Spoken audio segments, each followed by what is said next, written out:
오늘도 하나님의 말씀을 통해서 여러분들의 영혼의 만나 생수로 풍성해지는 시간 되기를 바랍니다. 할렐루야. 오늘 말씀 제목을 하나님의 작전 타임 그랬어요. 한번 따라해 봅시다. 작전 타임. 우리가 이제 스포츠 경기할 때 감독이 요구하는 시간이죠. 아주 짧은 시간. 이 작전 타임을 통해서 가끔 이렇게 농구나 배구도 그래요. 이 경기의 흐름을 바꾸더라고요. 이 작전 타임을 요청을 함으로 인해서. 그리고 이제 힘든 그 선수들이 잠깐 어떤 쉼의 시간을 또 제공하기도 하고요. 그래서 제가 이렇게 보니까 진짜 유능한 감독은 언제 어떤 상황에 작전 타임을 부를지를 잘 알고 있는 거예요. 저는 그런 생각을 해보았어요. 우리 하나님도 너무 멋진 감독이세요. 우리 인생의 감독입니다. 그런 생각을 해보았어요. 하나님도 어떤 순간에 어떤 상황에 작전 타임을 요구하십니다. 그런데 이렇게 보면 하나님의 작전 타임은 절묘한 타이밍에 이루어진다고 하는 거예요. 그래서 그 작전 타임을 내가 그 소리를 캐치할 수만 있다면 우리는 하나님의 작전 타임을 통해서 다시 일어서고 때로는 방향을 수정하고 힘과 위로와 용기를 얻게 됩니다. 오늘 말씀을 통해서도 이런 은혜를 제가 받게 되는 거예요. 오늘 23장 사도행전 말씀을 통해서도 하나님의 작전 타임은 절묘하다. 나보다 나를 더 잘 아시는 하나님께서는 내가 지치고 힘들 때, 내가 포기하고 싶을 때, 그 순간, 기가 막힌 그 순간에 우리 하나님은 찾아오셔서 타임, 그리고 내게 말씀하시고 용기를 주시고, 그렇구나. 오늘 이제 말씀 속으로 들어가면 사도 바울은 이제 전도 여행을 마치고 예루살렘으로 귀환하죠. 본부 교회로 돌아온 겁니다. 그는 이제 돌아와서 우리가 쭉 말씀을 통해 살펴왔죠. 한마디로 벼랑 끝에 딱 서게 돼요. 와보니까 자기 편이라고는 하나도 없어요. 다 유대인 군중들, 유대인 중에 예수 믿는 사람들까지도 바울을 비난하는 상황.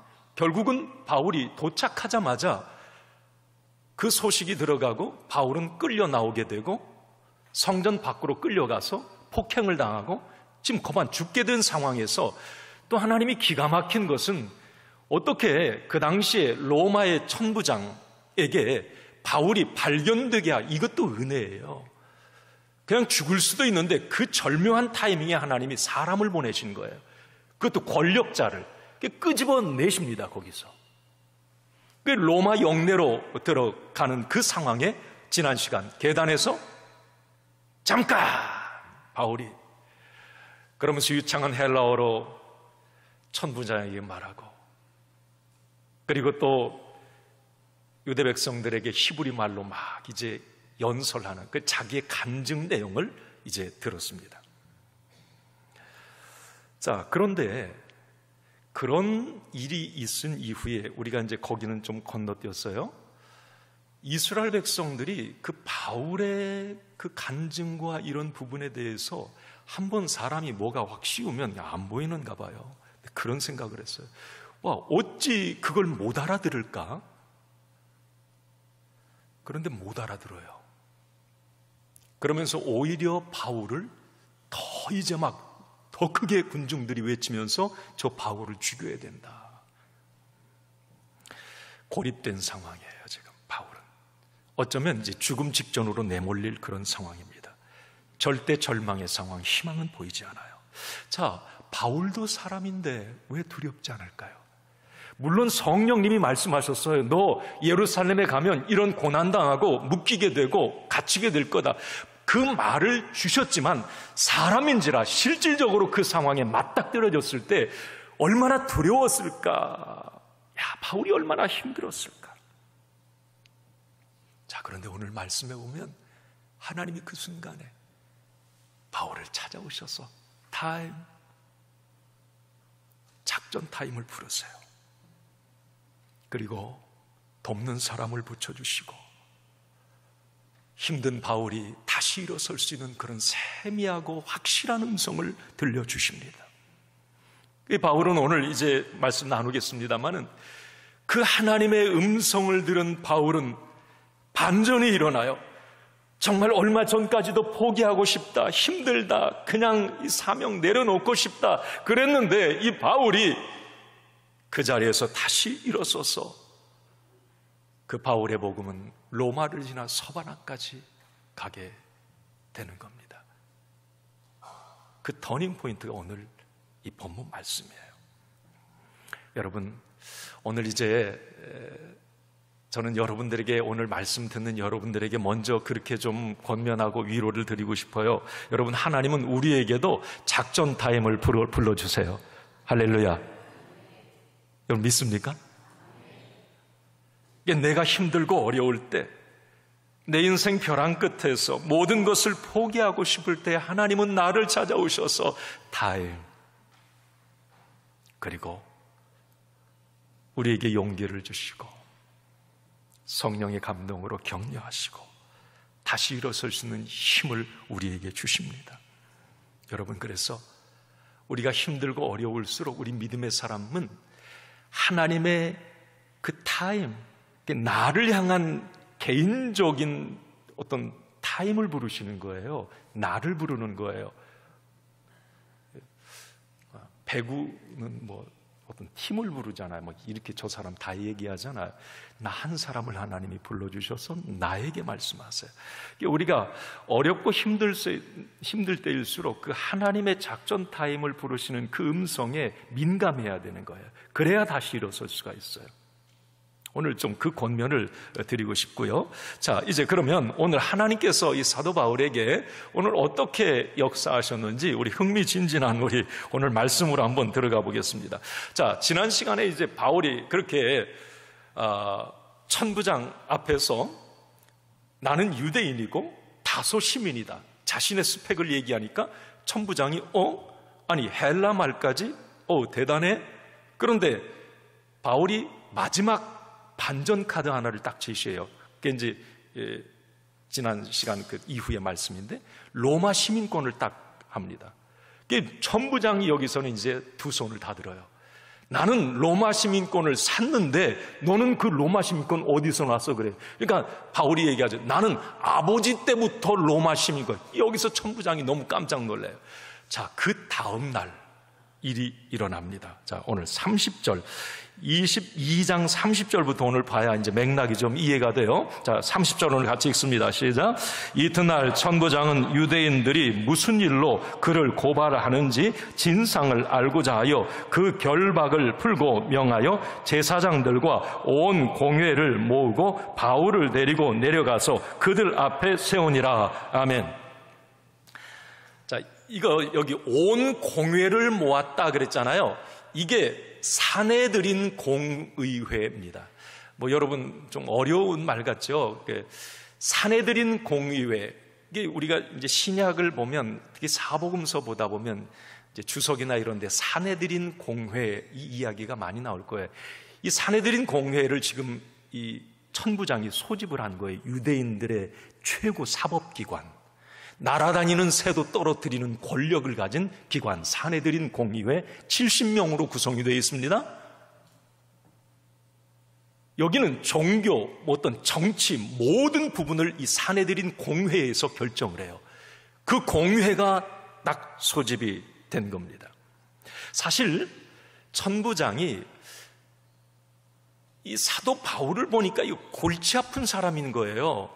로마 시민권자에다가 뭐 아주 지식인이죠. 괜히 자기가 이 바울을 잘못 건들면 자기에게 어떤 이 로마의 압력이 들어올 수 있고 피해가 올 수 있다고 하는 것을 이 천부장이 알고 이 바울을 그냥 유대인들 니들이 최고 공의에서 이 바울에 대해서 재판 내리고 유죄 선고하고 죽이든지 살리든지 이렇게 하고 싶었던 거예요.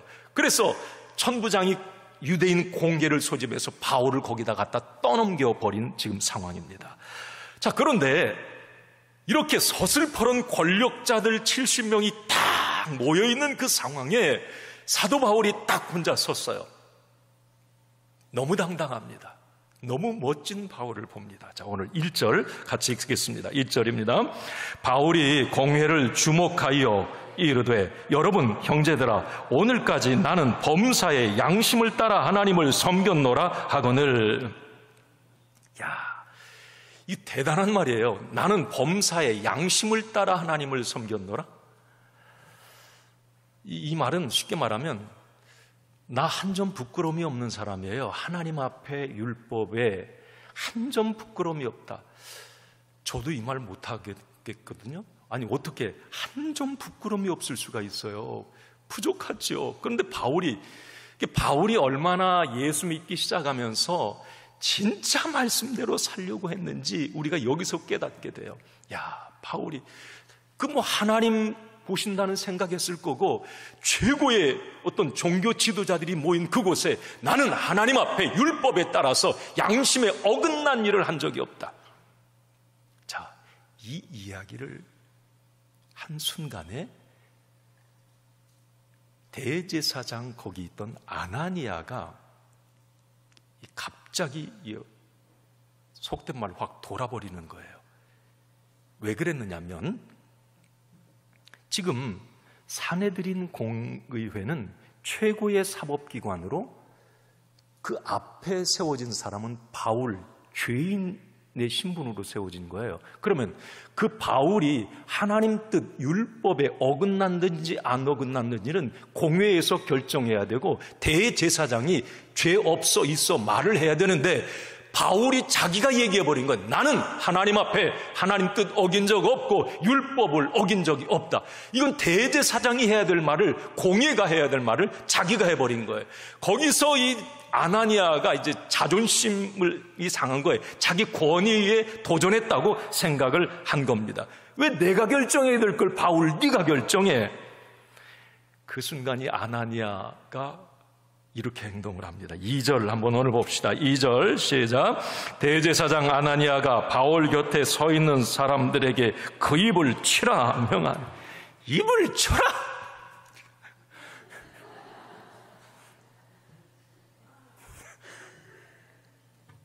좀 흉내가 잘 안 났어요?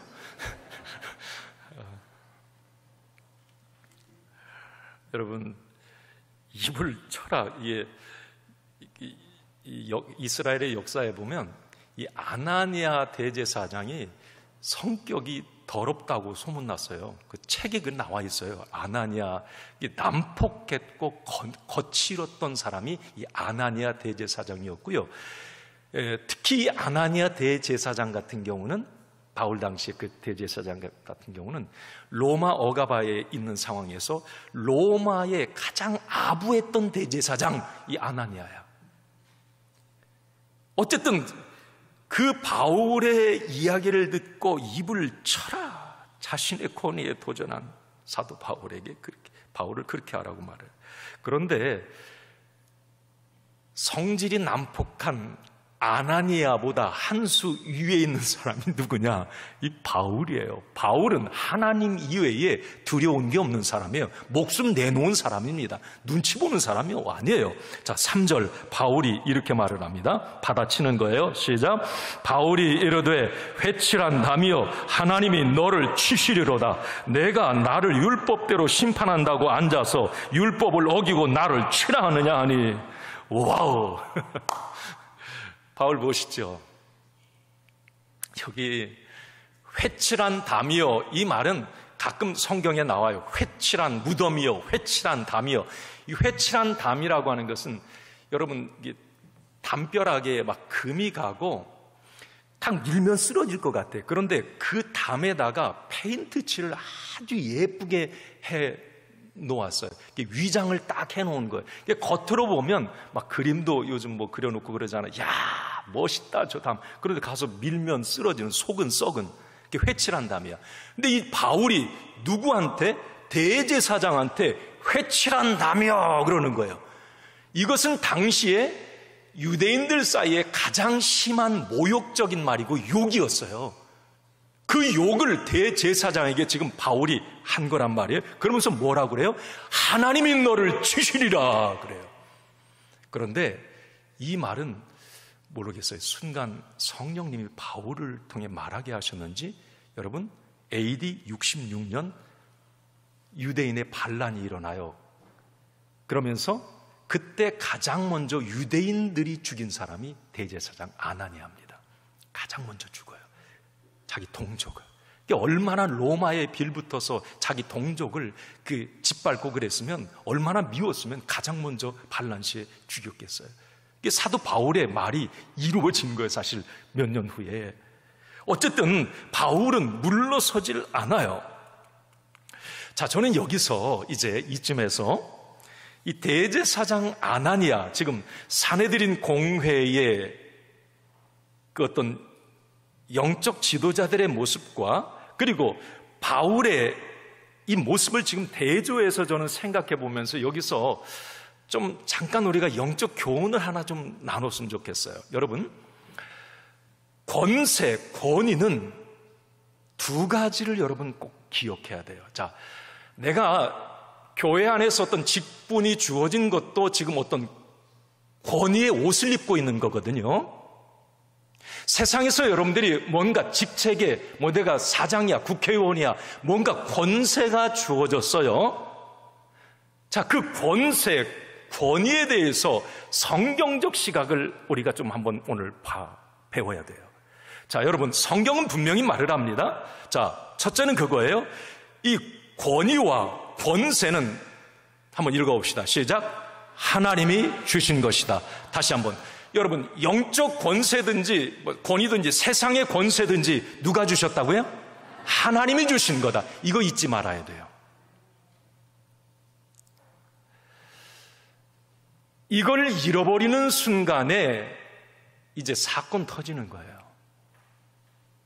자, 지금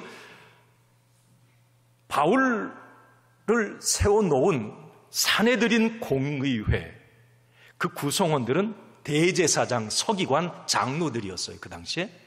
그러면 대제사장은 목에 딱 힘주고, 그 권위가 어디에서 나옵니까? 레위 가문에서만 대제사장을 할 수 있어요. 혈통이 레위 가문이어야 돼. 그러니까 나는 혈통이 이런 사람이야. 그러니까 이 아나니아의 이 권위의 근거는 지금 혈통이에요. 혈통. 우리 가문. 서기관? 이 사람은 어렸을 때부터 성경 율법의 박사예요. 박사 한 번 하면 안 돼. 율법에 아주 정통한 사람이야. 그 사람의 권위의 근거는 지식이에요. 성경 지식. 거기에 권위가 있다고 생각을 해요. 이 시대의 장로 연장자순이었어요. 그 최고 랍비 그룹에서 연장자순으로 이 공유에 참석해요. 그들의 권위는 나이였습니다. 자, 보세요. 혈통, 지식, 나이, 그게 권위의 근거가 될 때 얼마나 부패하고 얼마나 그 공의가 추락했는지를 우리는 역사를 통해서 알게 됩니다. 이걸 잊지 말았어야 돼요. 나에게 지금 주신 대제사장 모든 이 권위의 옷은 하나님이 입혀주셨다라고 하는 거예요. 이걸 놓쳤단 말이죠. 결국 그들의 권위는 땅에 짓밟히고 말아요. 예수님도 계속 지적하셨던 게 그거예요. 그 당시에 바리 종교 지도자들이 계속 말했던 게, 내 권위는 하나님이 주신 건데 왜 사람에게, 내 자신에게 지금 가지고 있는 것에 그 권위를 행사하느냐. 아니라는 거죠. 또 하나는 영적 권위와 세상의 모든 권세는 항상 현재 진행형이다 라고 하는 걸 잊지 마세요. 우리 모든 직분자들이 이거 오늘 잘 기억해야 돼요. 내 권위는 하나님이 주신 거고요. 하나님이 그 옷을 입혀주셔서 지금 나를 쓰시는 거고, 그리고 나의 권위는 항상 현재 진행형이다. 이게 무슨 말이냐면, 당시 종교 지도자들이 항상 껐듯하면 하는 말이 있어요. 이 들먹거리는 이름 하나가 있어요. 그 뭐냐면 모세였어요. 모세. 이 모세는 율법의 시작이고 출애굽해서 이스라엘 어떤 공동체가 국가가 만들어진 시작을 모세로 봤어요. 그래서 모세는 너무 존경스러운 거예요. 그런데 그 당시에 종교 지도자들은 어떤 생각을 했냐면 모세의 권위를 내가 가진 사람이야 막 이러면서 항상 모세를 등에 업고 얘기했단 말이에요. 그런데 여러분, 모세의 권위가 자기한테 있나요? 하나님은 그 권위는 항상 현재 진행, now and here, 지금 여기 너예요. 예를 들어서 봅시다. 아브라함의 하나님, 이삭의 하나님, 야곱의 하나님, 요셉의 하나님이에요. 예를 들어서 이삭의 하나님을 네 아버지 아브라함의 하나님, 요셉의 하나님, 네 할아버지 아브라함의 하나님, 요셉의 하나님을 네 증조 할아버지 아브라함의 하나님 이렇게 말하지 않았어요. 아브라함이 아무리 위대하고 아무리 능력이 있어도 이삭, 네가 복의 출발이고 너에게 지금 그 옷을 내가 입혀주었고, 야곱, 너에게 야곱의 하나님이야, 요셉의 하나님이야. 여러분, 우리가 이것을, 이 권위라고 하는 게 항상 현재 진행형이다, 이 부분을 생각했을 때 여러분, 이 생각이 번쩍 들더라고요. 어떤 분들은 가끔 그래요. 뭐 그게 잘못됐다는 건 아니지만 우리 가문은 3, 4대 아주 믿음의 가문이에요. 자, 그분이 지금 그 믿음의 계승을 잘하고 있다면 자랑스러운 일이죠. 그런데 교회도 안 다니면서 그 얘기에 우리 할아버지는요 목사님이었고요. 아니 그런데 뭐 어쩌라고? 지금 너는 그러면 아니 그때의 그 시대의 그 상황에서 하나님이 그 할아버지에게 너 4대 위에게 그때 권위의 옷을 입혀주신 것이 지금 너는 그렇게 예수도 안 믿고 정말 그 모양인데 뭐가 어쩌란 말이에요. 거들먹거릴 필요가 없는 거죠. 하나님의 권세, 능력, 권위는 항상 현재 진행형이라고 하는 거예요. 그럴 때 저는 이런 생각을 해봐요. 영적 권위와 세상의 모든 어떤 권세가 하나님으로부터 왔다. 뭐 바울도 로마서 13장 1절에 딱 얘기를 해요. 모든 권세는 하나님이 정하신 바라 그랬어요. 하나님이 정하신 바라. 자, 그러면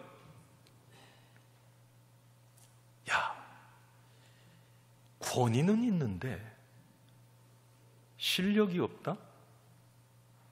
이 비극입니다. 아나니아 그 당시 종교 지도자들이 그랬어요. 권위의 옷은 입고 있는데 능력이 없어요. 성령이 없어요. 비극인 거예요. 예를 들면 국가대표 축구 유니폼은 입고 있는데 맨날 나가면 그냥 헛발질이나 하고 맨날 자살골이나 넣고 뭐. 이 비극 아닙니까? 옷은 입고 있는데 그 안에 실력이 없어요. 여러분, 권위라고 하는 것은 하나님으로부터 온 건 현재 진행형의 권위는 그 안에 어떤 능력이 있고 실력이 있고 하나님의 영이 역사해야 진짜 그게 권위고 진짜 하나님이 주신 능력인데 그게 빠져버렸다? 지금 종교 지도자들이 그 모양입니다. 아나니아도 그 모양이에요. 자, 여러분, 이런 모습들을 사도 바울이 이제 봤고, 바울은 그래서 그 공회원의 일원인 줄 알았어요. 사실 그 대제사장인 줄 몰랐어요. 그 뒤에 보면 막 그 책망을 바울이 이제 막 하게 된 거죠. 자, 바울의 이런 강성 발언에 분노한 공회원들이, 거기 있던 이 70명, 69명의 공회원들이 이제 이렇게 말을 해요. 바울에게 오늘 4절을 한번 이어서 봅니다. 시작. 곁에 선 사람들이 말하되 하나님의 대제사장을 네가 욕하느냐? 하나님이 세우신 권위를 왜 바울 네가 도전하느냐, 이 말이에요. 그 이야기를 들은 바울의 대답입니다. 5절 읽습니다. 시작. 바울이 이르되 형제들아, 나는 그가 대제사장인 줄 알지 못하였노라. 기록하였으되 너희 백성의 관리들을 비방하지 말라 하였느니라 하더라.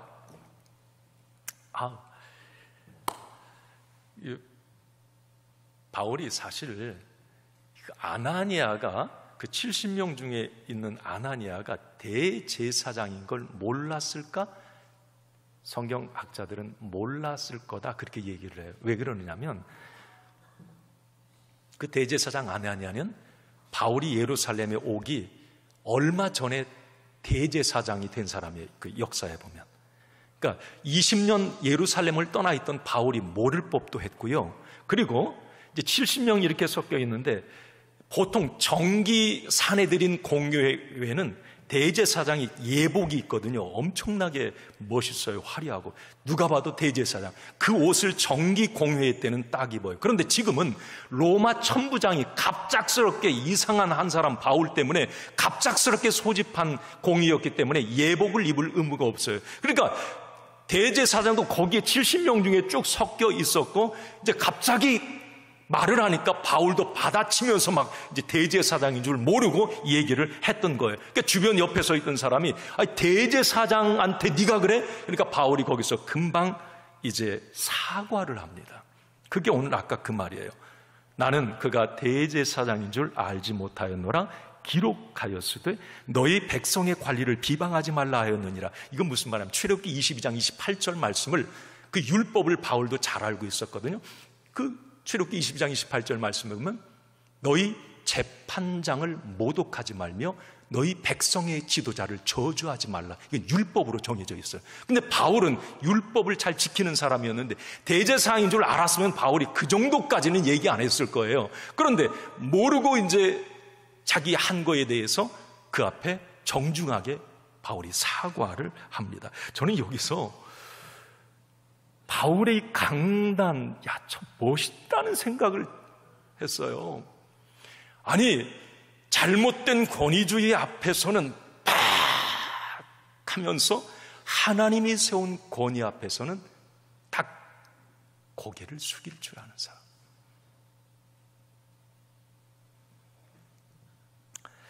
여러분, 한번 이걸 예를 한번 들어봅시다. 요즘에 우리가 예를 들어서 정부를 이렇게 봐도, 예를 들어 대통령을 우리가 봐도 전 정권, 지금 정권 다 마찬가지예요. 전 정권이 마음에 들었던 분도 있고 지금 정권이 마음에 드는 분들도 있을 수 있어요. 그죠? 여기 여야 다 계시죠? 네. 그런데 적어도 내가 그리스도인이라면, 자, 모든 권세는 하나님이 정하신 바라. 내가 예를 들면 윤석열 대통령이 마음에 안 들어, 이 정권이 마음에 안 들어, 그렇다는 말은 아니에요. 그럴 수도 있지만 그렇다는 말은 아니에요. 자, 마음에 안 들어, 예를 들어서. 그래도 여러분, 그 권세는 하나님이 주신 거고 이 나라의 권세는 하나님이 세우신 거예요. 그래서 뭔가 그 권위를 존중할 줄 아는 마음을 이게 진정한 그리스도인이에요. 내 편이 아니라고, 내 마음 안 든다고. 아니, 대통령이 그래도 대통령이잖아요. 국민이 뽑았잖아요. 마음에 안 든 사람이 70% 80% 된다 그래도 대통령이잖아요. 시정연설하면 적어도 일어나서 학수할 줄은 알아야 되는 것 아닙니까? 품격이 이건 아니죠. 나는 그런 생각이, 개인적인 생각이, 오늘 사도 바울을 보면서 그런 생각이 들었어요. 이게 성경적 근거이기도 하고요. 하나님이 세운 권세라면 그 권위를 인정할 줄 아는 마음도 있어야 되는 거예요. 우리가 살면서 요즘 젊은이들이 많이 그래요. 여러분, 이 권위 깡그리 무시하려고 합니다. 이거 무서운 생각이거든요. 권위주의는 잘못됐지만 권위는 존중되어야 돼요. 예를 들면 가정에서 부모의 권위 무너지면 가정이 이거 제대로 될 수가 없어요. 학교에서 여러분 선생님의 권위가 무너지면, 자꾸 그 권위가 무너져 버리면 여러분 강단의 이 교권이 제대로 쓸 수가 없습니다. 그래서 늘 하는 말이 독재 정권보다 무서운 게 뭐예요? 무정부 상태인 거예요.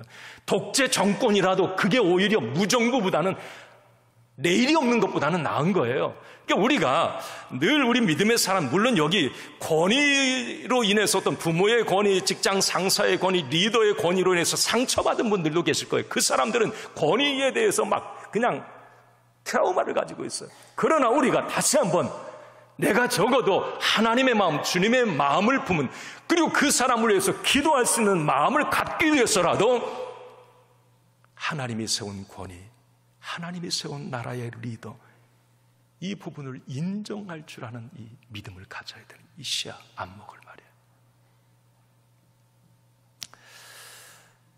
예수님도 빌라도 법정에서 당시 불법적 재판 동의하지 않으셨어요. 저 잘못됐다고 막 지적하셨어요. 그러나 그 재판 자체를 거부하거나 재판장의 권위에 절대 도전하지 않습니다.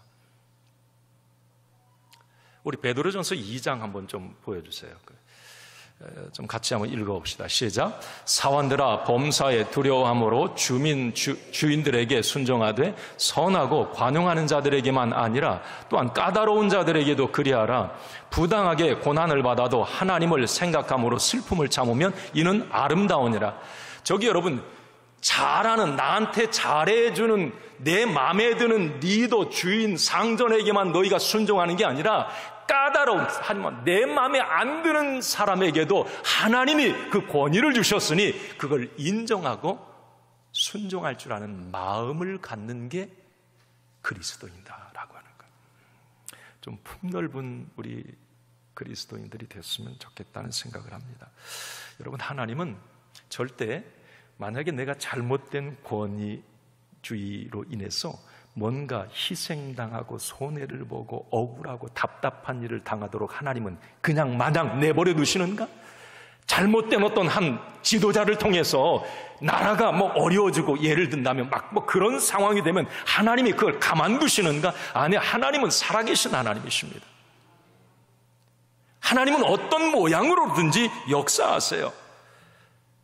자, 오늘 바울에게도 지금 꼼짝없이 독에 갇혔어요. 이제 대제사장까지 공격을 해놨으니까 몰랐다고 해도 지금 이미 물은 엎질러진 거예요. 자, 그러면 이제 꼼짝없이 천부장의 의도대로 이 바울은 유대인에 의해서 유죄가 성립되고 죽을 수도 있단 말이에요. 자, 그런데 하나님이 아까 내버려두지 않는다고 그랬죠. 야, 절묘한 타이밍에 하나님이 이 바울에게 기가 막힌 지혜를 주시는데 그 순간 바울의 눈에 뭐가 싹 들어옵니다. 하나님이 보이게 하신 거예요. 자, 6절을 한번 같이 오늘 봅니다. 6절입니다. 바울이 그 중 일부는 사두개인이요 다른 일부는 바리새인인 줄 알고 공회에서 외쳐 이르되 여러분 형제들아, 나는 바리새인이요 또 바리새인의 아들이라 죽은 자의 소망 곧 부활로 말미암아 내가 신문을 받노라. 아멘. 이거 바울이 아주 절묘한 타이밍에 한 기가 막힌 말인데, 바울의 눈에 그 사내들인 공회의 70명들을 딱 보니까 바리새파가 있고 사두개파가 딱 있는 게 보였던 거예요. 요즘 말하면 국민의힘과 더불어민주당이 같이 막 한 자리에 섞여 있는 거예요. 지금 딱 보니까 그걸 감지한 바울이 하나님이 지혜를 주셨던 것 같아요. 거기서 딱 얘기, 나 바리새인이다, 우리 아버지도 바리새인이다, 나는 죽은 자의 소망 부활을 믿는다, 이 얘기를 해요. 이건 팩트입니다. 이건 진리예요. 부활의 소망.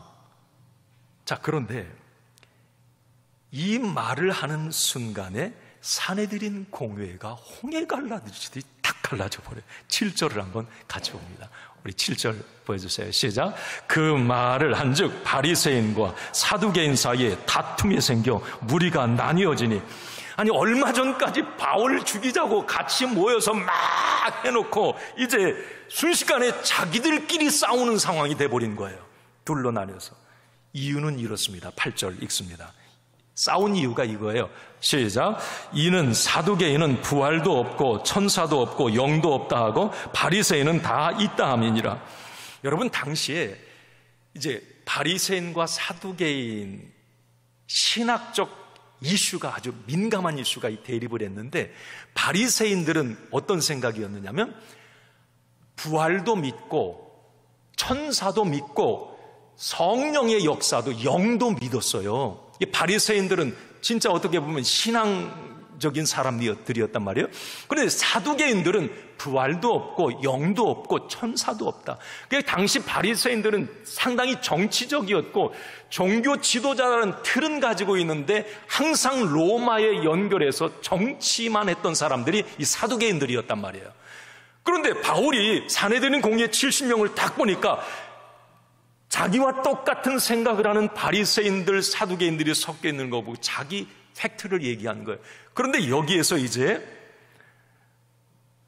바리새인들이 들고 일어난 거죠. 바울을 보호하기 시작한 거예요.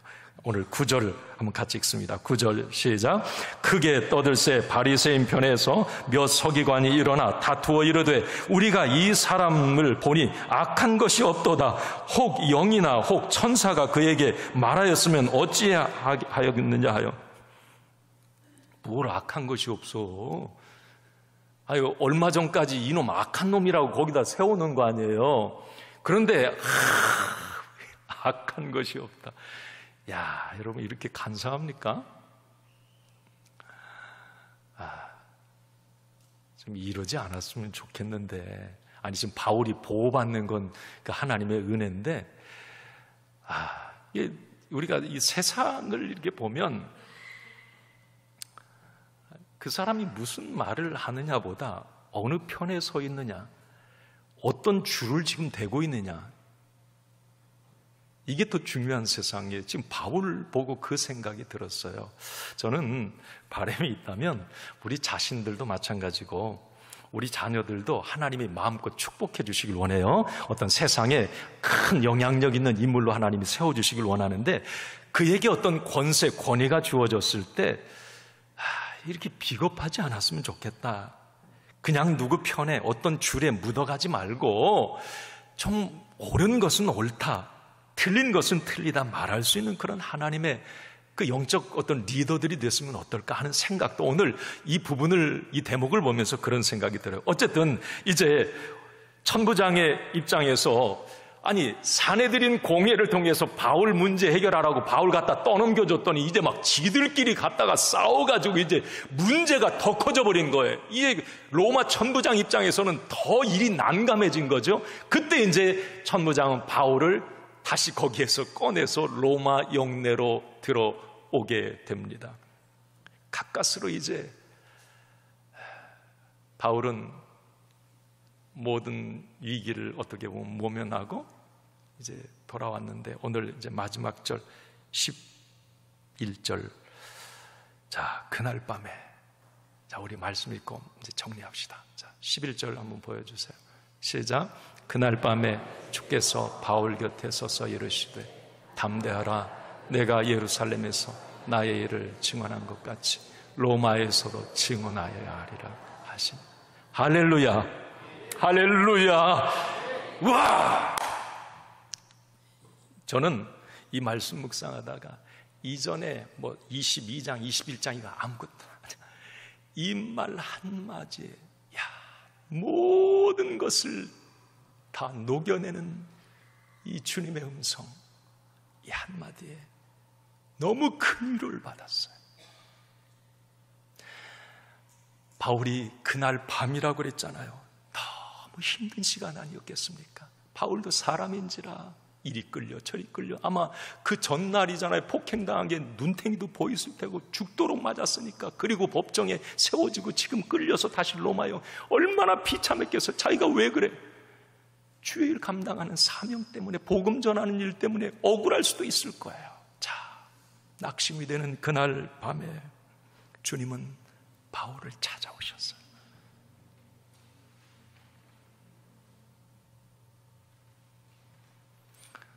여러분, 우리 주님은 우리의 인생의 고통의 밤, 절망의 밤, 내가 힘들고 두려운 그 밤에 우리 주님은 찾아오십니다. 찾아오세요. 그리고 주님 말씀하세요. 바울 곁에 서서 이르시되 담대하라, 담대하라. 나 혼자라고 바울은 생각됐을 거예요. 누가 거기 자기 돕는 사람이 누가 있어요? 혼자예요. 그런데 든든한 주님이 곁에 서서, 그래, 곁에 서서, 바울 곁에 서주시는, 곁에 서서 담대하라, 두려워하지 말라, 내가 너와 함께한다, 담대하라, 담대하라.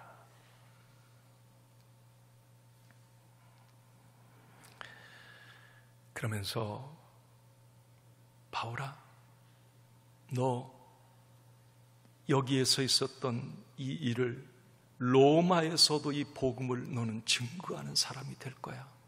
이 의미는 뭐예요? 너 안 죽어. 너 안 죽는다.